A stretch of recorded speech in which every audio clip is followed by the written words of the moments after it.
Okay, so let me share my screen really quick.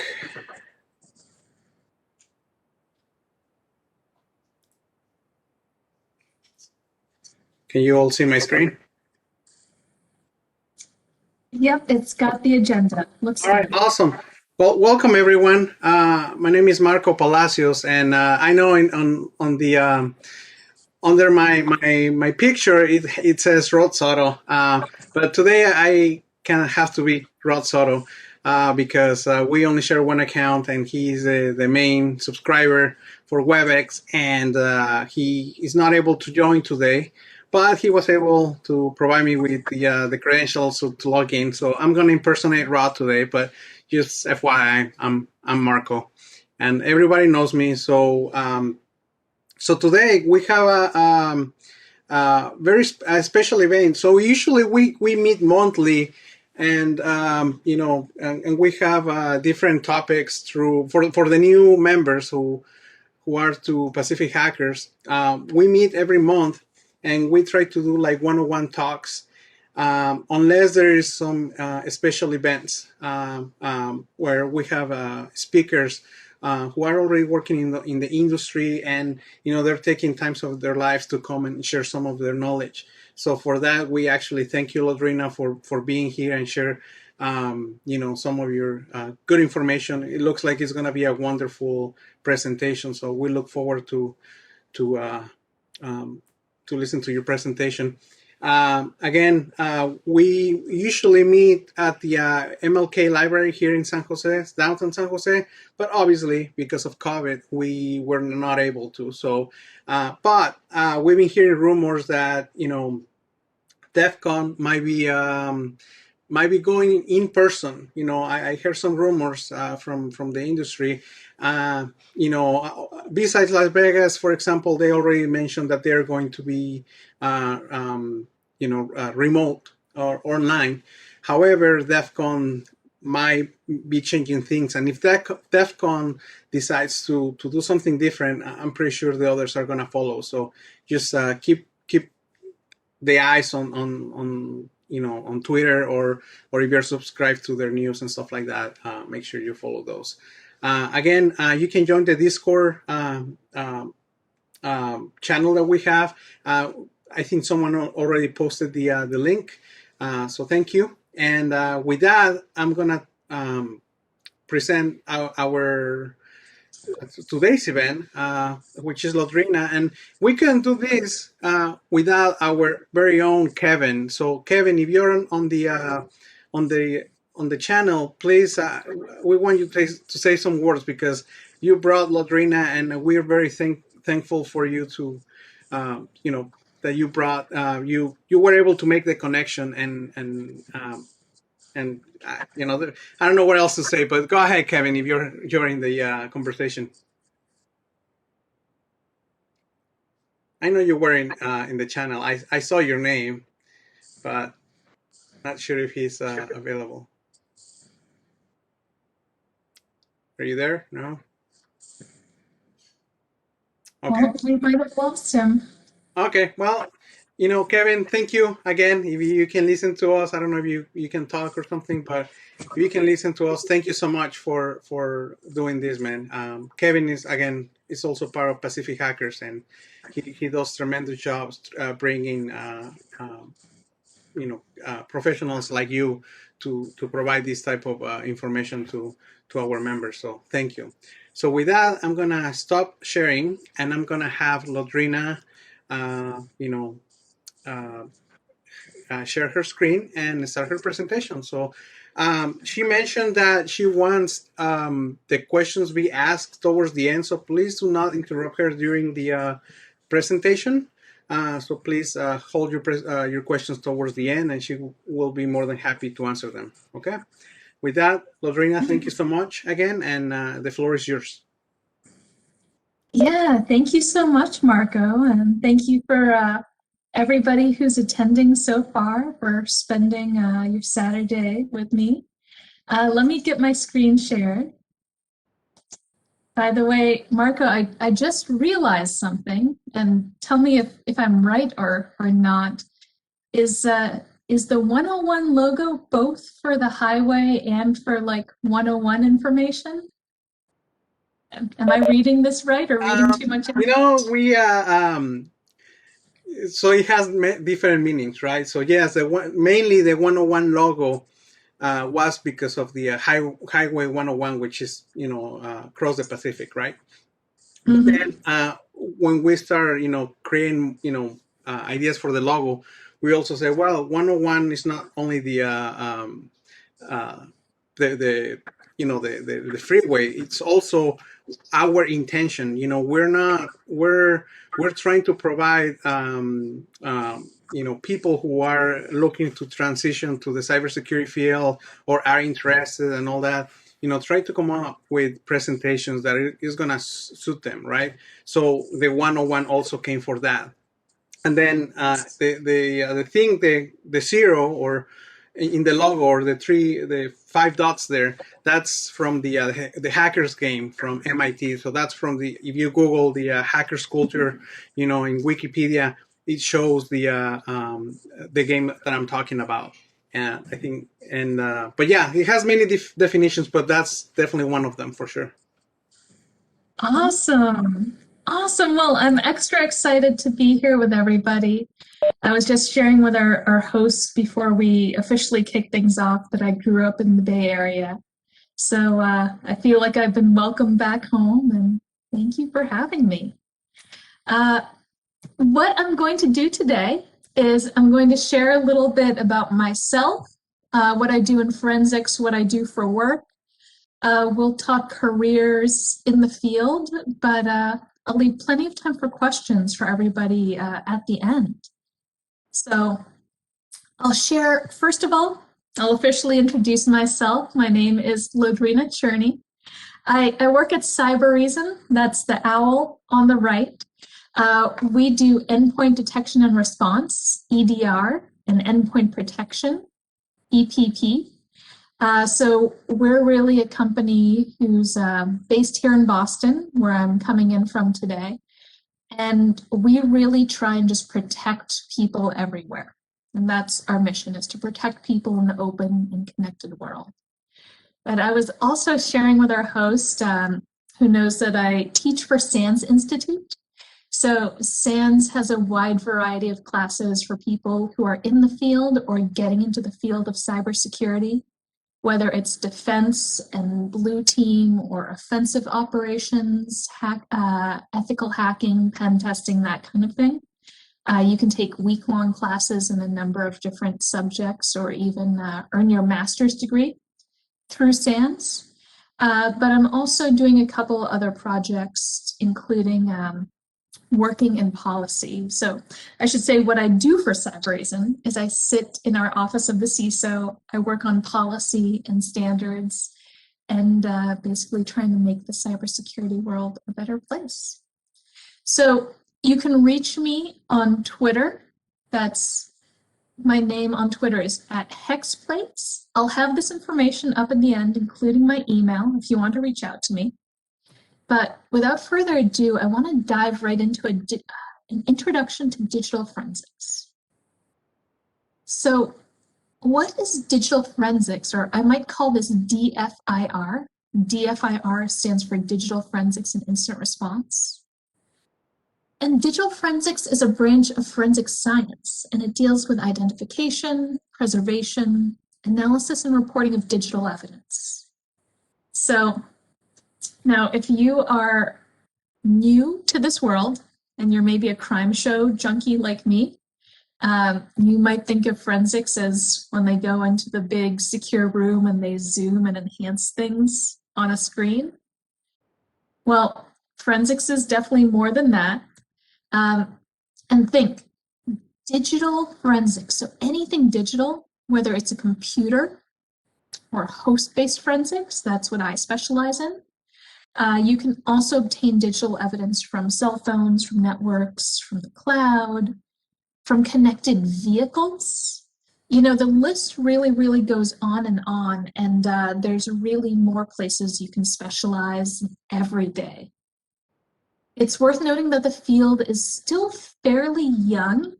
There was a really seminal report that came out just over 10 years ago called Strengthening Forensic Science in the United States.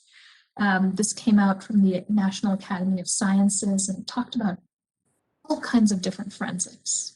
It talked about blood splatter, ballistics, dental forensics, but it really talked about computers and multimedia forensics as a field that, relative to all those other fields, which honestly are fairly new themselves in the grand scheme of science, computers as one that is still really evolving and changing and yet to be fully defined.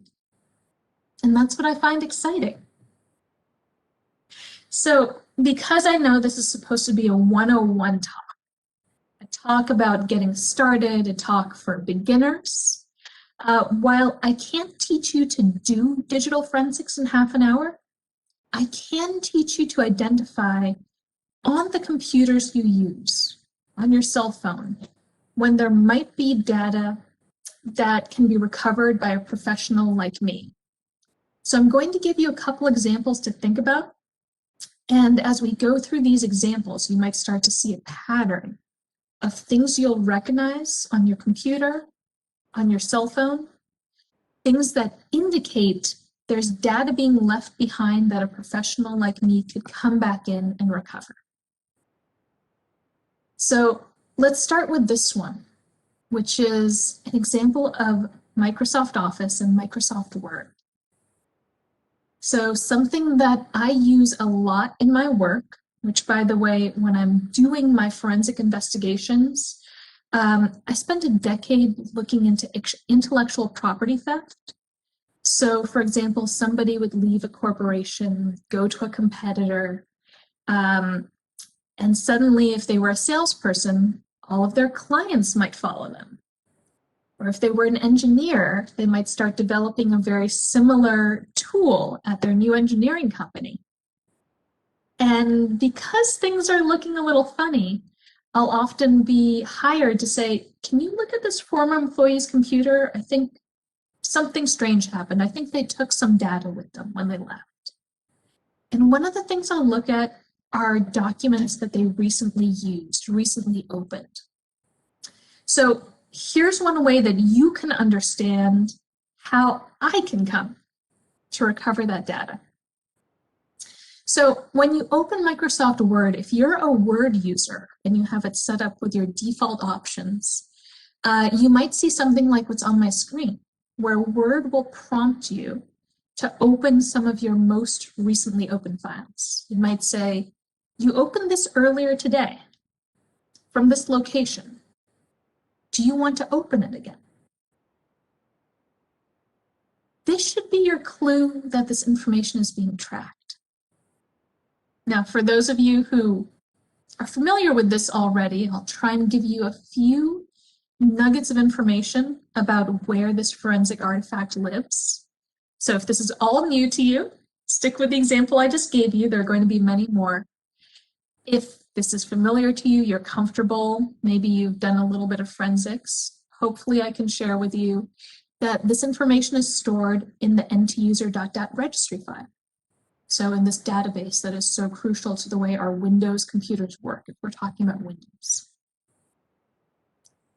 However, it's also stored in other places as well.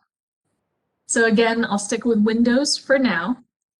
If you're a Windows user and you go to your taskbar on the side of your screen and you right-click it, that's another place you can see your recent files pop up. And those are stored in a different place. Those are stored in an artifact called jump lists, and those have a relationship to shortcuts or link files or .lnk files. I'll use those terms interchangeably sometimes. And, you know, Office is really just a wealth of information because when you use Office, you might see something like the button I've just put up on my screen that says Recover Unsaved Documents. Okay, Recover Unsaved Documents as an option in this application is a pretty good indicator that this application is saving things, even without you saying I want to save them, even without intending to do it.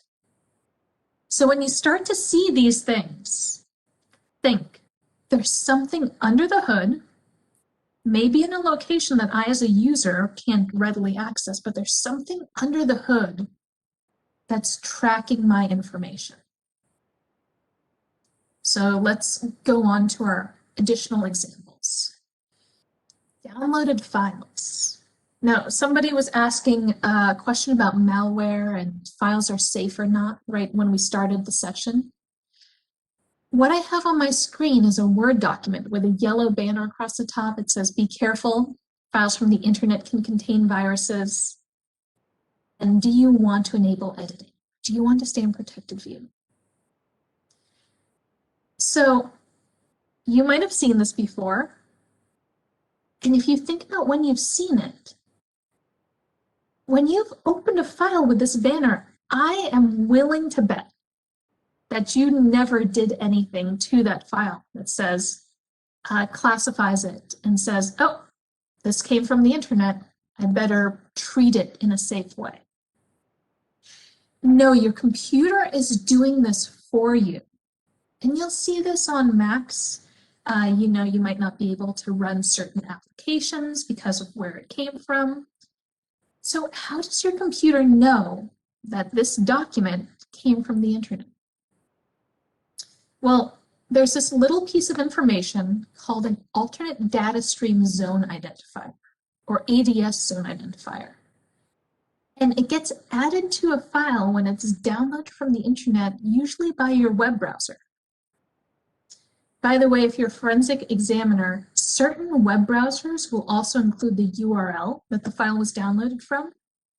So if you are downloading something from Gmail, and I want to come in after the fact, I see something's been downloaded from the internet, I wonder where you got it from.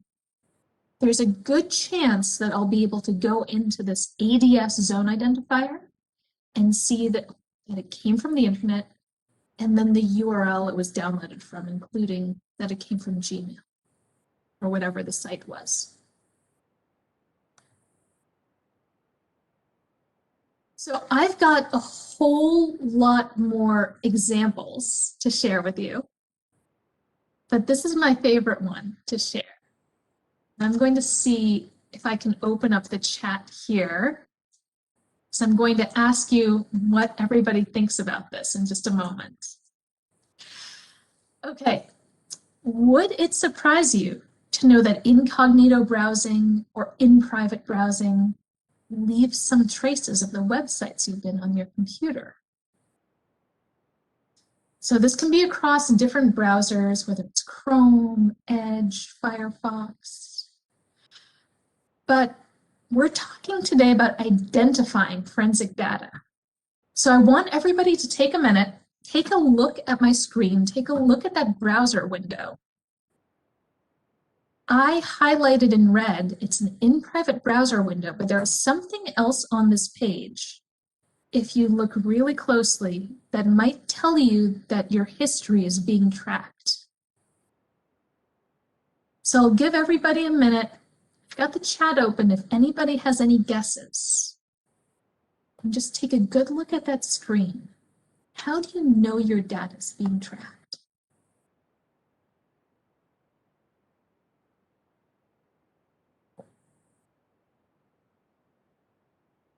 All right, I have one guess, I have two guesses. I have to say, thank you folks who are responding so far. By the way, a couple of you are correct. Okay, I'll share it with everybody else. So on my screen, and you might have to know this is how this browser works, that these are darkened, that they're not grayed out.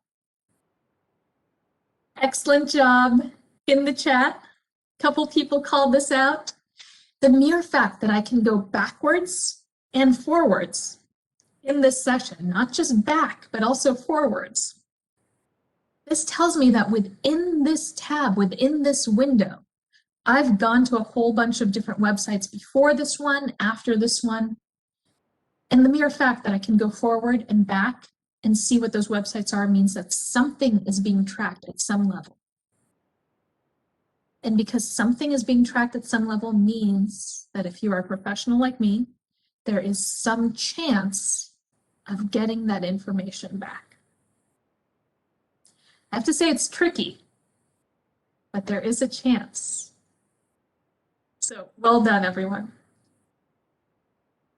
Okay, folder opening is another big one here. So on my screen, I've got two different kinds of folders open. One is a list of files, and one are small icons.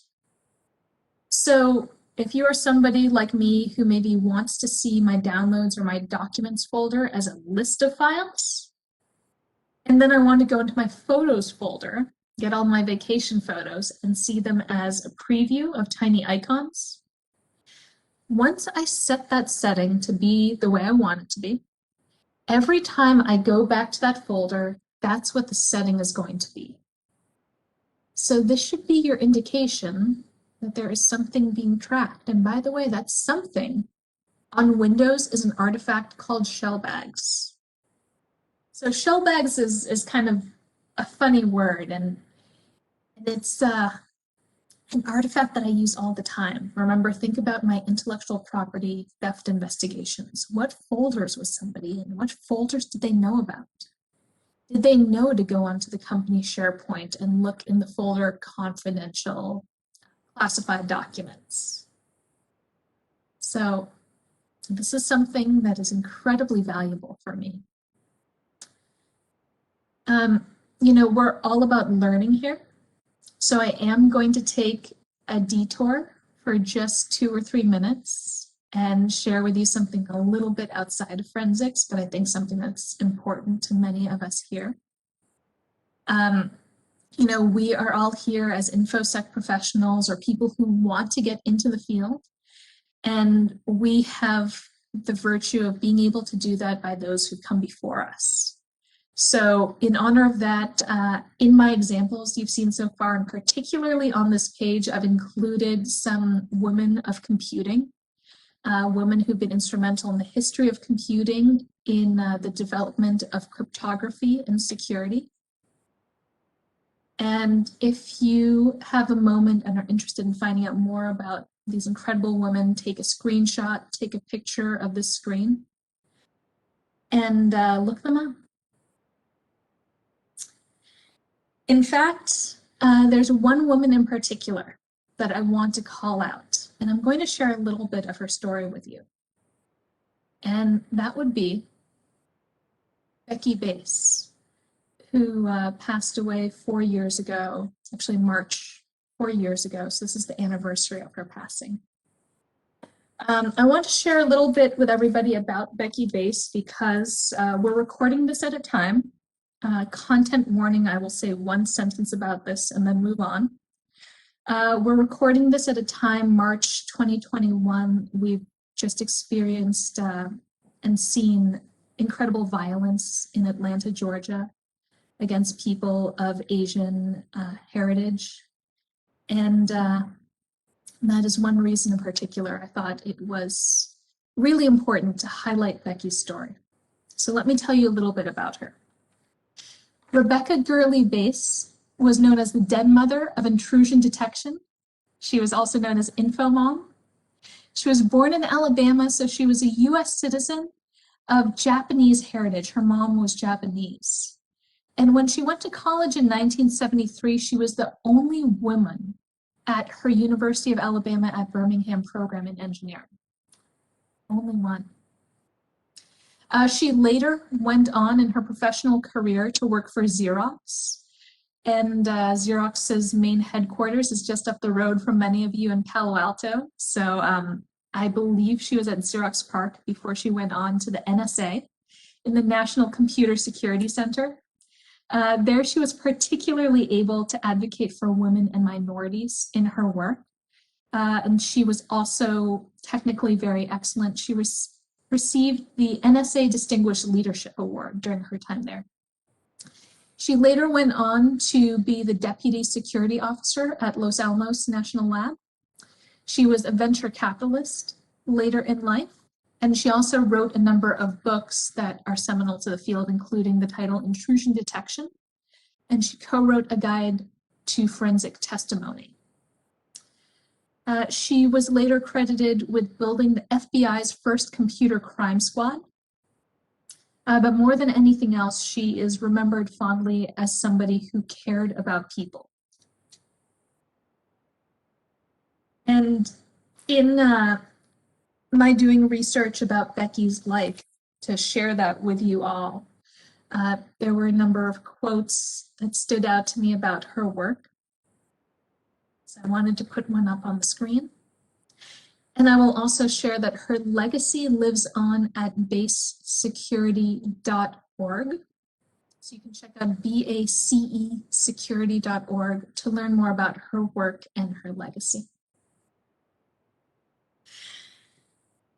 Okay, so I'd like to thank everybody for allowing me to share that story. And I think hopefully that's why I'm here, and hopefully that's why you're here, is to hear some stories, to learn something. So I'll try to pivot back to technical information. All right, and I'm going to jump back in somewhat where we left off. Remember I was talking about folder previews and getting information from folders you've been in? Well, when we create these little file previews, these little icons, these are things that are stored on your system. They're stored in an artifact on Windows called, it's either the thumb cache or the thumbs.db file. Mac OS has a very comparable artifact to this as well. But you should have some indication, especially if you've been using computers for years and years. Think about downloading photos from your vacation or having a giant folder full of lots of photos. And maybe you're opening that folder for the first time. The first time you do that, it takes quite a while for all of those little icons to be generated, especially when you think about back in the day when our computers were slower than they are now. But then every other time you go into that folder, it loads a little bit faster.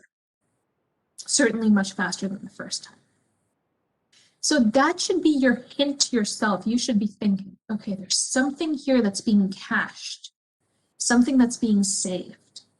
And by the way, even if, you see I called this folder, very cheekily, I called it delete this folder. Even if I delete that folder, I try and remove the files from my hard drive, somewhere on disk, I should still be able to get these little icons, these little photos back in my analysis.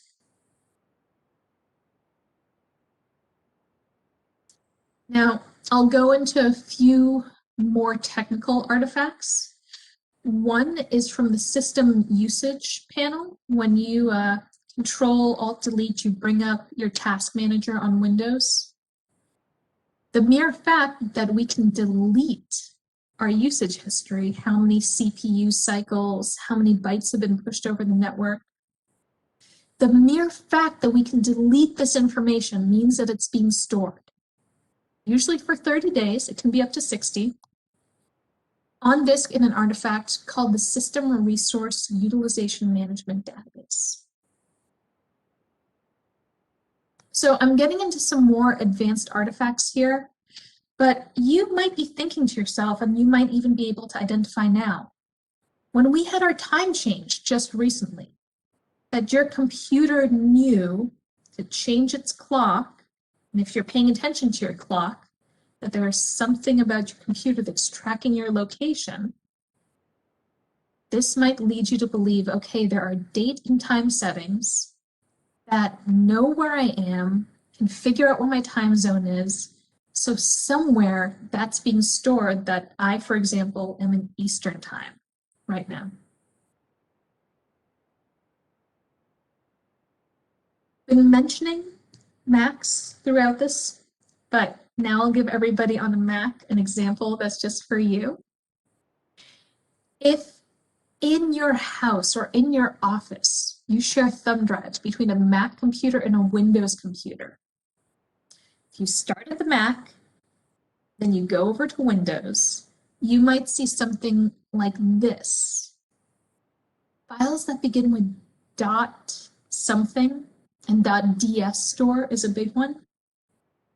These are all kinds of indexing files that your Mac is doing just behind the scenes, tracking the files, tracking what volumes, tracking all kinds of things on your Mac, again, to be more user-friendly. That's why Windows is doing everything that Windows is doing. It's trying to be user-friendly, it's trying to speed up our user experience. But by the way, because Macs and Windows see things slightly differently on our file systems, when you plug that hard drive into a Windows computer, you kind of see these auxiliary Macintosh files that are doing all this background tracking.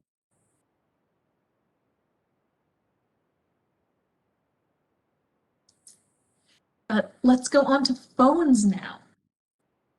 So I have a fairly unique name. I have never met another Lodrina out there. And every time I get a new phone, I type in my name, I spell it out, and I have to teach my phone, no, my name is not spelled incorrectly. I want you to remember this. Get rid of the red squiggly line. Once I tell my phone that, then it knows what to do from then on. It remembers that my name is my name.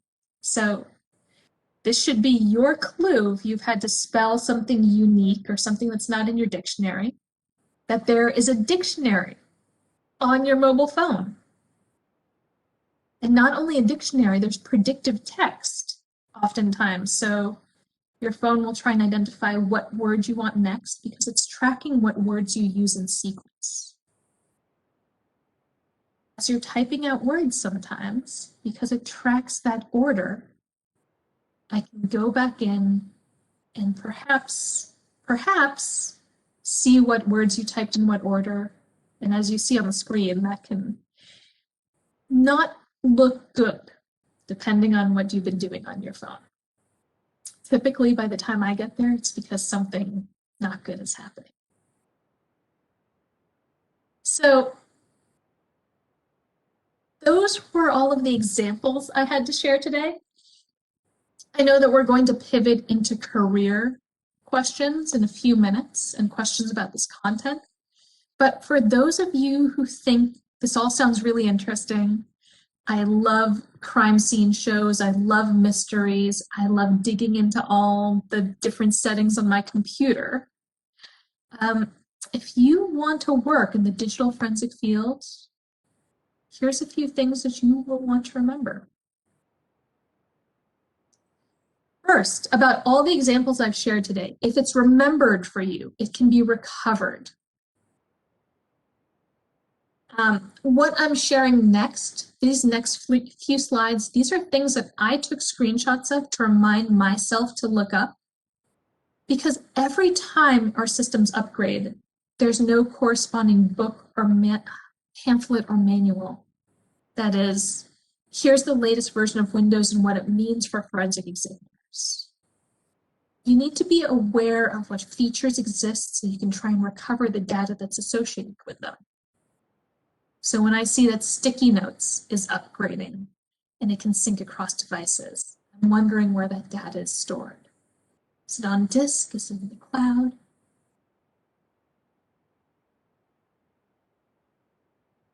And again, we're back to when Office is saving information for us. So it's remembered for you, it can be recovered.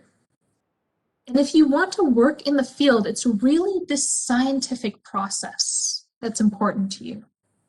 So if you had science in middle school or in high school, and you learned the scientific method, observing what's going on, coming up with a hypothesis, test, and then share your findings. Maybe your test doesn't come out the way you want it. Go back and do something else. Do it again. So these are really going to be your most crucial skills going into the field. That and your curiosity will take you very, very, very far. I do want to talk about careers in digital forensics, but how about this? Let me pause first. I'll stop sharing my screen for a minute. And that way I can better bring up the chat window and see what questions you all have about forensic data. So I'm going to scroll back up through the chat right now and see what questions I can identify. But if you had a question earlier, or if you've been holding a question about forensics until now, please put it in the chat so that I can see it and we can get your questions addressed.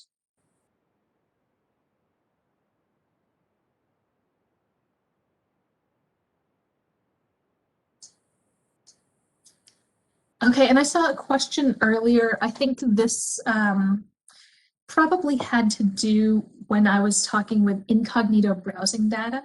Somebody asked what companies are doing this, who's tracking your information when you're in an in-private session. So this is something that everybody here can test out. You don't even have to be on a computer. You can use your smartphone to do it. If you open up an incognito session, you can see that for every tab you're in, you go forward 10 websites, you go back a few, click the back arrow, go forward again.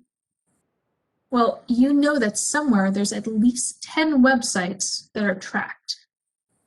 Now there's a bunch of disclaimers, and in fact, they pop up usually when you open that first in-private or incognito window. You know, if somebody's monitoring your traffic on the network, if somebody has additional software that's monitoring websites on your system, yes, that can be tracked, but you as a user should be empowered to know that that information is there. And you can do that just by testing out different browsers. And then try this. Open an in-private session, log into some site that you use. Like, for example, me, I'm a Gmail user. Now open another tab in that session where I've got my Gmail in one, and in a second tab, I can still pull up my Google Calendar, I can pull up my Google Drive.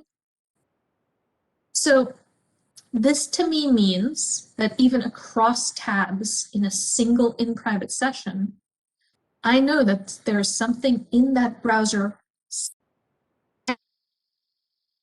not just in the tab, but in that session, that is sharing my information, that cookies are shared with other tabs in that session.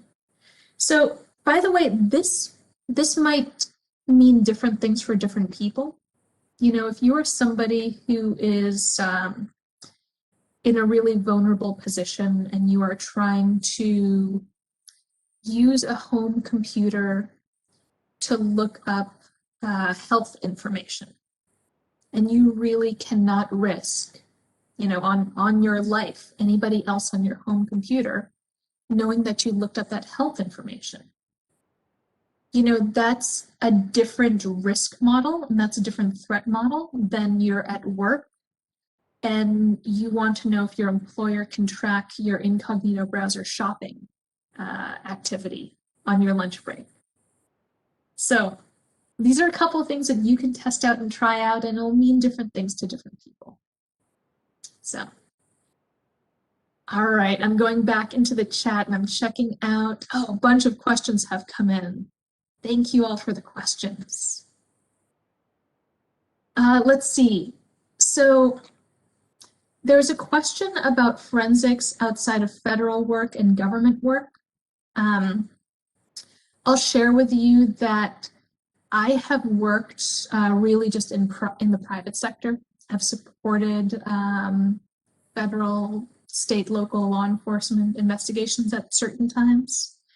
But I have to say the field is growing and there is plenty of work across all of these different varieties that I've talked about so far.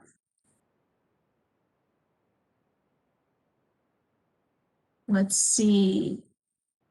Oh, can I get rid of cached information? So all of the information that I've shared with you so far, how can I get rid of that? Okay, this is a great question. So I'm going to say that I have looked at computers where somebody has downloaded programs to try and cover their tracks, some kind of evidence eliminator, evidence killer. They've all got great names. I'm going to share with you that very few of them are effective at covering up all of these tracks that I'm sharing with you today. And maybe that should be your takeaway for those of you who don't want to work in the field, those of you who are wondering, how does this affect me? It is very, very, very hard to remove all of this information from your system. I would say knowing that information, depending on what you're doing, would you be comfortable with somebody coming in and recovering it? And are they likely to? If it's your home computer and kids trying to cover up their activity versus me coming in and working, $1 million data theft. There are probably different resources that are going to be tasked with investigating those. So hopefully that helps.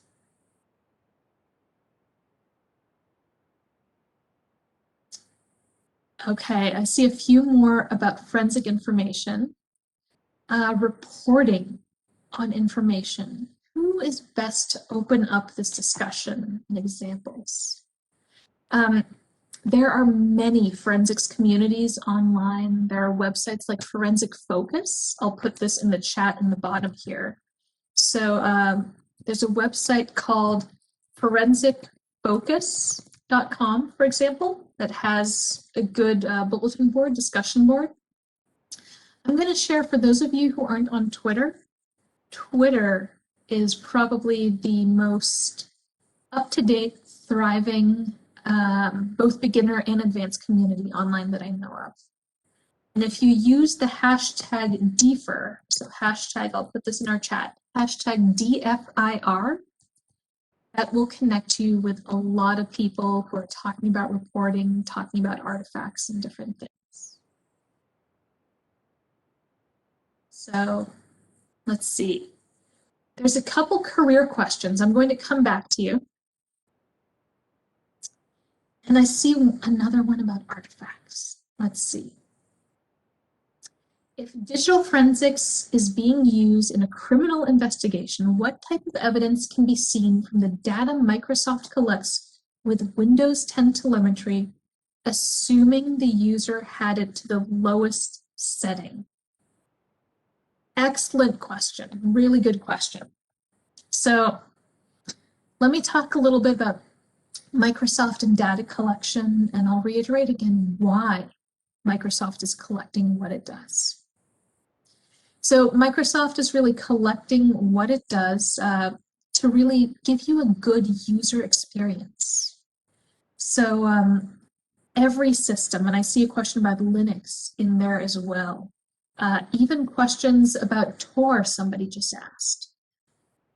Every operating system, every program, even Tor, that's an application very focused on user privacy, still wants to be user-friendly. So that's why Microsoft and Mac OS and your phones are collecting information about you. And even if you used Windows 10 on the most, let's say, non-cloud way possible, non-connected to the internet kind of way, a lot of the files and settings I talked about, they really cannot be disabled. They're there for diagnostic purposes. And while you can minimize the amount of information that's being stored, to try and turn off all of those features would render your computer unusable. So, there are some things you can do, like I know somebody's going to ask if you did something like a Linux boot disk to run your OS. Great option. There are lots of people in privacy and security who use that. So, depending on your level of paranoia, depending on the level of effort you want to go to cover up your information, I would say, it depends on your comfort level and again, your threat level. Good questions. Thank you.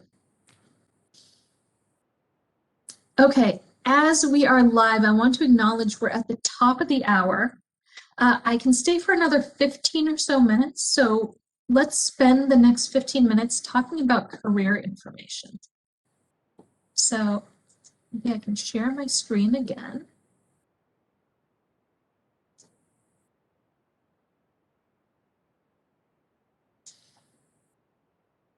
Okay. And I'll start with sharing a little bit about my story. I don't have any slides in particular prepared, so how about this? I'll leave it on my contact information.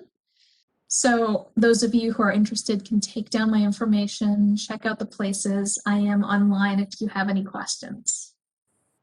But a little bit about my story is that, as I mentioned earlier, I grew up in the Bay Area. I was there during the first .com boom, and I was quite young working in the industry. But, I was never somebody who really felt comfortable going straight into the workforce after high school.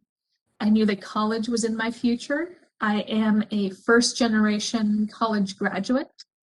I'm also a first-generation high school graduate, and we can go back a little bit more beyond that. So if any of you are in that position, I am there with you and very proud of it, and hope that you are proud of yourselves as well.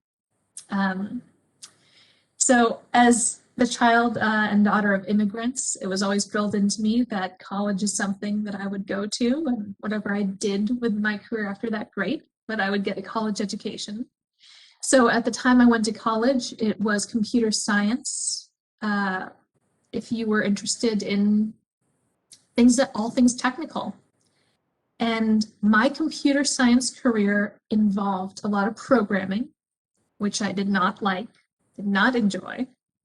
My path through college involved a lot of math, which I was a little bit interested in when we got to topics like cryptography. But by the time I was done with my college career, I knew that I didn't want to be a programmer. And I effectively graduated, even though my degree says computer science, I effectively graduated with a math degree. And I spent some time, I went to school in Boston. I'm still in Boston to this day. I was lucky enough to take advantage of some of the resources of higher education in the area. I was able to pursue continuing education, going to night school at places like Harvard and Northeastern.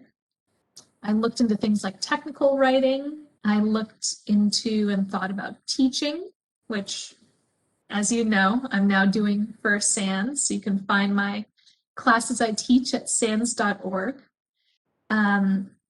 But was really trying to figure out what me, as somebody who is interested in security, somebody who considered myself as somebody having the hacker mindset, what do I do with myself if I didn't want to be a programmer?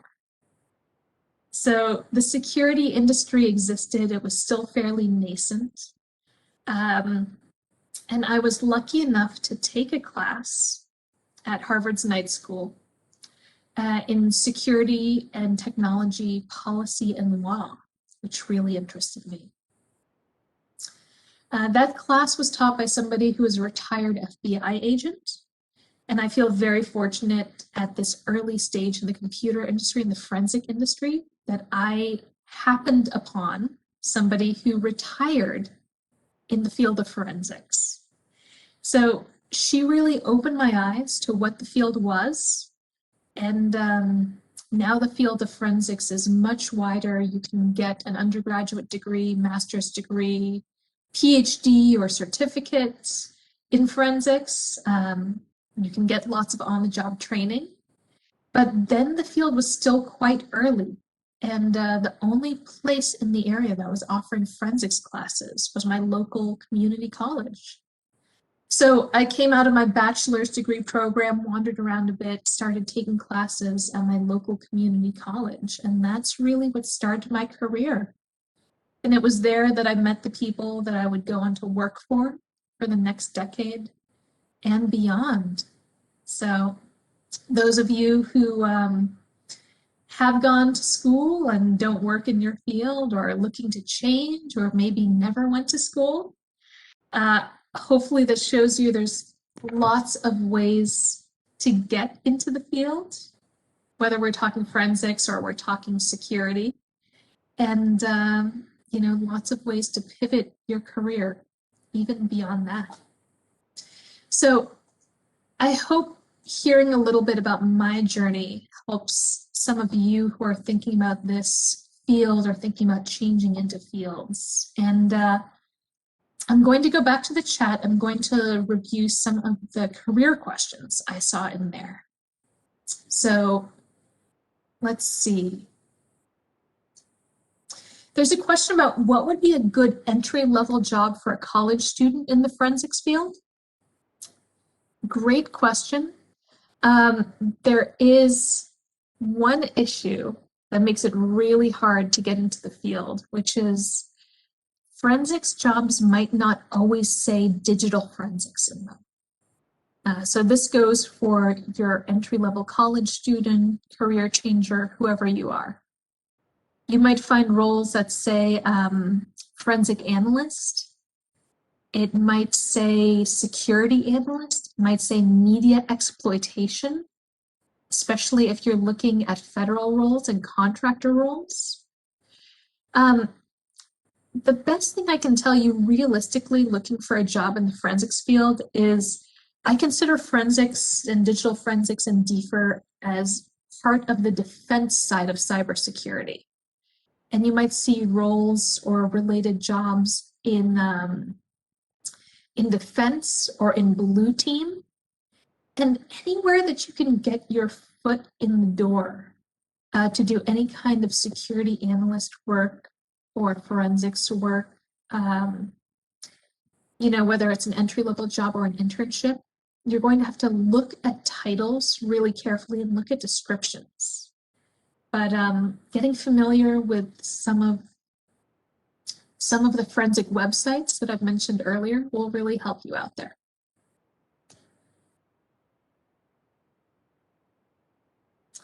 So I hope that answers the question. There were a few about getting an entry-level job out of college or somebody who might want to join the field. Let's see. Oh, somebody mentioned Encase down below, which is a forensics software platform. Let me take a little detour into forensics and getting a job now that I see the term Encase. One great hack to find career jobs is to find keywords that are often used in the field. So sometimes employers will ask for, do you know Encase? Do you know magnet tools? Do you know tools from Eric Zimmerman? Do you have a SANS GCFE certification, which is the certification that my class is associated with? Now, you don't necessarily need to have all of those skills, but once you start identifying certain keywords, that should help you out quite a bit.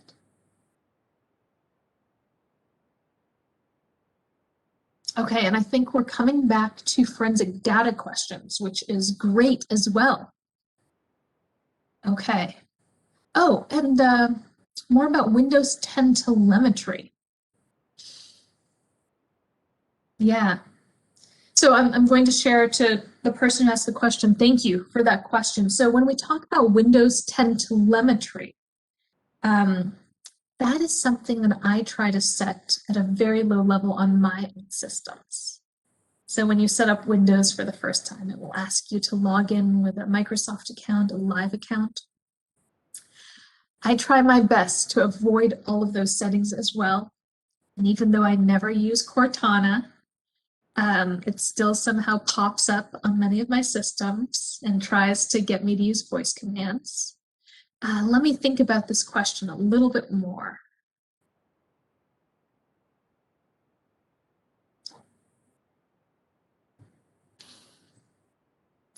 Okay. So the question that was asked about Windows 10 telemetry, I will share that I have not looked at Windows 10 data stored in the cloud that relates to telemetry specifically. I will say there was some data I shared earlier about the SRUM. I think this is my most useful artifact. I'll go back to it so I can talk a little bit more about it. So the Windows SRUM is that database that comes up when you press Control-Alt-Delete and you go to your task manager. This one here. This one is incredibly, incredibly useful for finding very, very granular information. You can see as a user, if you go into this, and you can add additional columns over here on the right.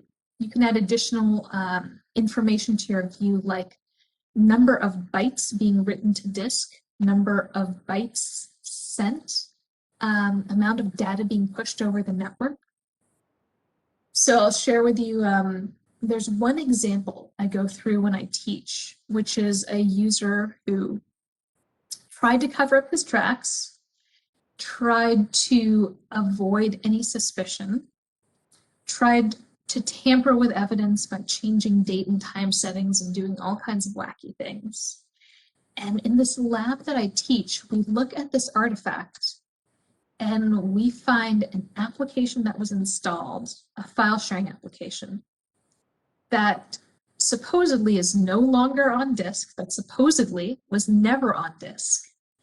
The amount of traffic it sent over the network, and based on some other artifacts associated with this, where the person was sitting, what Wi-Fi network they were using, and where in the world they were. So I find the SRUM super, super powerful because of the reasons I just shared.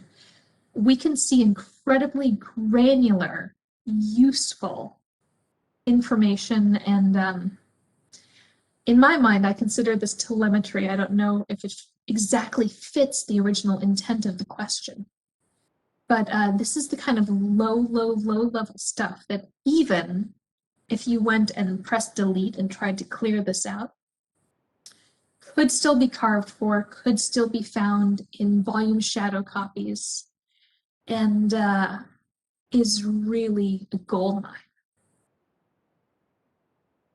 So I hope that gives you a little bit more to chew on.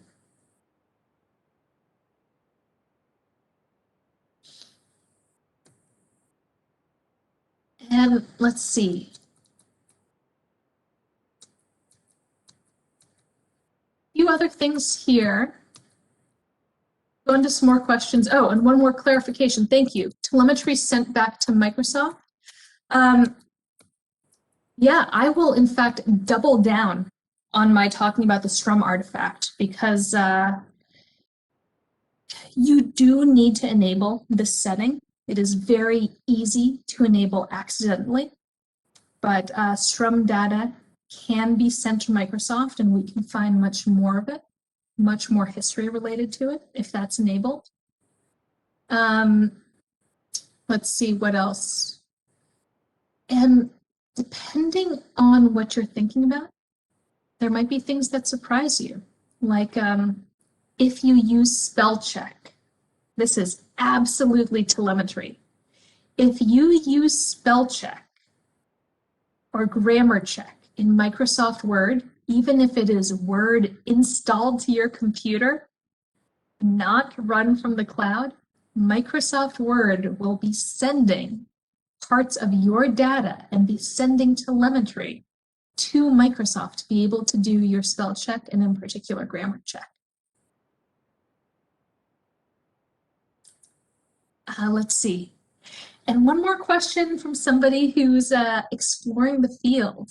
By the way, I'm omitting names just for the sake of this recording, just for everybody's privacy. So that is why I am omitting names here as I read through questions.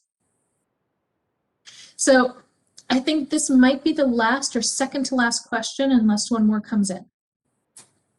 So the question is, several years ago when I explored this area, I knew Encase was the leading tool used by investigators. So who are the leading tools today or leading companies? Great question. Thank you. Encase is still a big player in forensic suites. So is Magnet Forensics. So is Black Bag. So is FTK. Everything that I'm naming off, these are big suites. So when I say suites, I mean tools that ingest a lot of data and give you a good 30,000 foot view of a computer system. Now, a lot of the things I've shared with you today are best investigated with purpose-specific tools. So if you are looking at the SRUM, or you are looking at shortcuts or jump lists, there is going to be a specific tool out there for that. And as another comment, very, very astutely noted in the chat, every big tool that gives you that 30,000 foot view has its blind spots. So we can go in with these specialized tools depending on what you're looking at. And if you haven't looked at the field in quite a while, I would stress tools from Eric Zimmerman. Eric Zimmerman also teaches forensics for SANS. He teaches courses that are both more basic and more advanced than the one that I teach. He's a former FBI agent and investigator, and now is lucky enough to, now that he is outside of the FBI, developing his tools for all of us to use.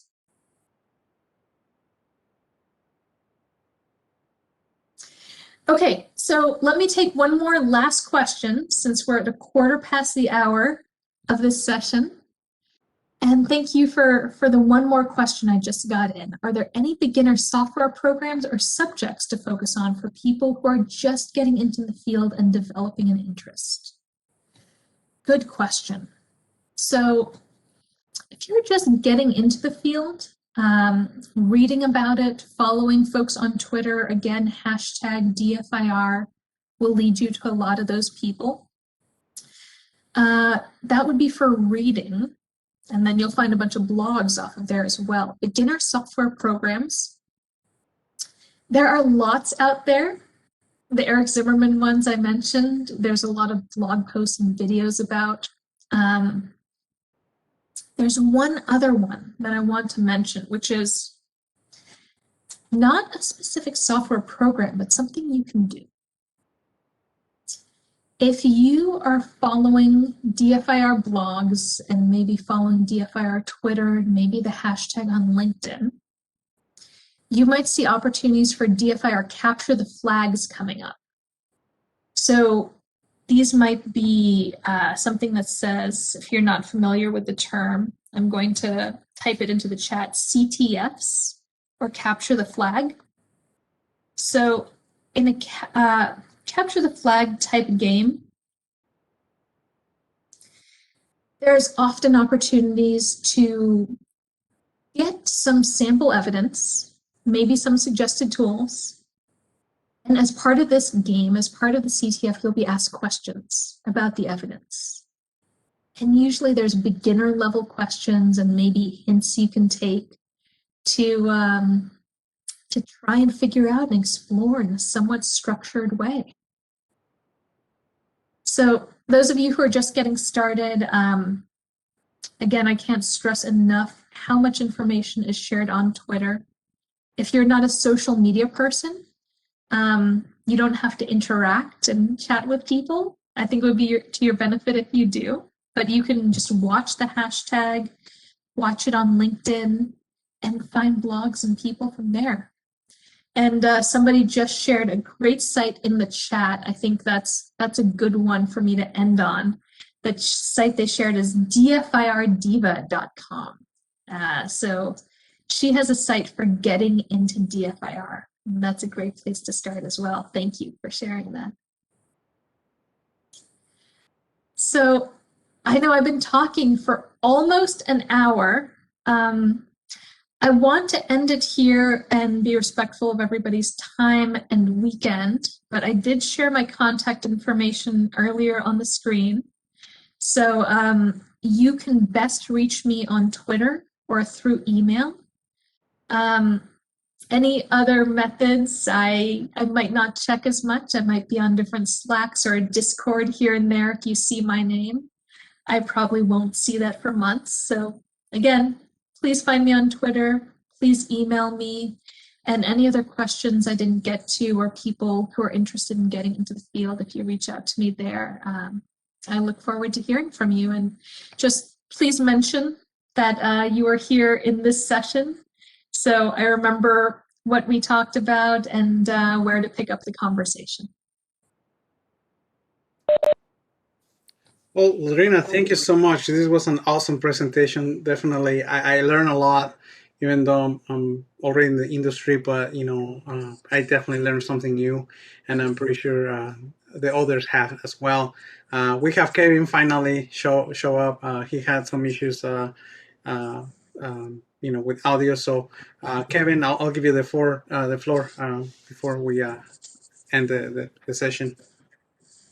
Great. Thanks, Lodrina. That was amazing. And I hope everybody enjoyed it. And this was amazing. A lot of information. So digital forensics is so amazing in itself. So there's a lot to cover. But I think you touched on the highlights. So we appreciate that. And we're looking forward to maybe having a capture the flag, Ladrina. What do you think? That would be something interesting to embark on. I think that would open up the kind of people's eyes a little bit too. I've used autopsy and some of the others, but that's just scratching the surface because I know in mobile forensics it can get pretty interesting. Especially, I had an opportunity to go to Drive Savers here in the Bay Area, up in Nevada, and they have a whole lab, and they were talking about how they do mobile forensics, and some of the cases were quite mind blowing because they had to recover from a phone that was like